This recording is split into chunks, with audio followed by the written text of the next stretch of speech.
Rakyat tak butuh amandemen. Syndicate speaks out.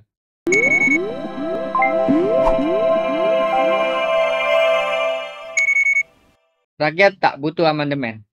Polemik penundaan pemilu terus berlanjut. Kali ini Presiden Jokowi menyatakan bahwa dirinya tak bisa melarang suara usulan penundaan pemilu. Kalimat bersayap tersebut semakin membingungkan publik. Akibatnya, ambigunya sikap Presiden membuat sebagian partai dengan percaya diri untuk mewacanakan amandemen UUD 1945 pasal 7. Hal ini semakin menegaskan bahwa Jokowi sebagai manusia yang penuh kontradiksi. Sebab sebelumnya pada akhir 2021 ia dengan tegas tidak setuju dengan jabatan 3 periode dan siapa yang mengusulkan itu layaknya menampar wajahnya. Wacana amandemen tentu harus mendapat perhatian khusus dan besar dari publik. Terlebih bila hal itu sampai masuk dalam pembahasan sidang di DPR. Sebab walaupun PDI Perjuangan partai pengusung Jokowi menolak untuk mengamandemen, lobi-lobi politik yang mementingkan kepentingan elit biasanya akan berlangsung cepat. Contohnya, Undang-Undang Cipta Kerja dan pemindahan IKN. Undang-Undang pemindahan IKN memang tak begitu mendapat banyak tentangan dan gelombang protes dari rakyat. Tetapi Undang-Undang Cipta Kerja menghadirkan gelombang protes yang cukup besar. Namun, apabila amandemen konstitusi pasal 7 ini dilaksanakan, maka saya meyakini akan menghadirkan jumlah gelombang protes yang sangat besar. Sebab ini menyangkut aturan dasar dalam bernegara dan berdemokrasi. Kita mengetahui bahwa pasal 7 saat ini merupakan hasil amandemen pertama dari tuntutan reformasi dengan proses yang sangat panjang dan merenggut banyak korban jiwa. Pada masa itu, perombakan konstitusi gencar dilakukan dengan tujuan untuk menciptakan iklim bernegara yang demokratis dan berorientasi pada rakyat.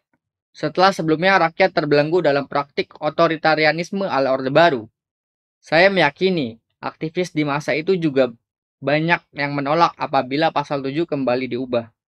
Selain itu, generasi yang lahir pasca reformasi yang saat ini menjadi pemuda, mahasiswa, aktivis juga akan melancarkan protes yang sama.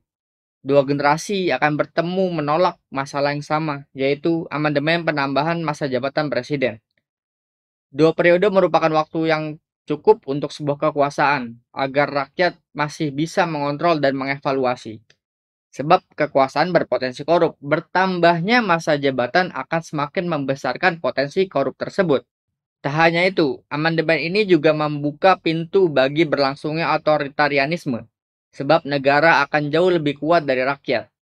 Konstitusi memang bukan barang suci, bukan pula kitab suci. Ia tentu saja dapat diubah.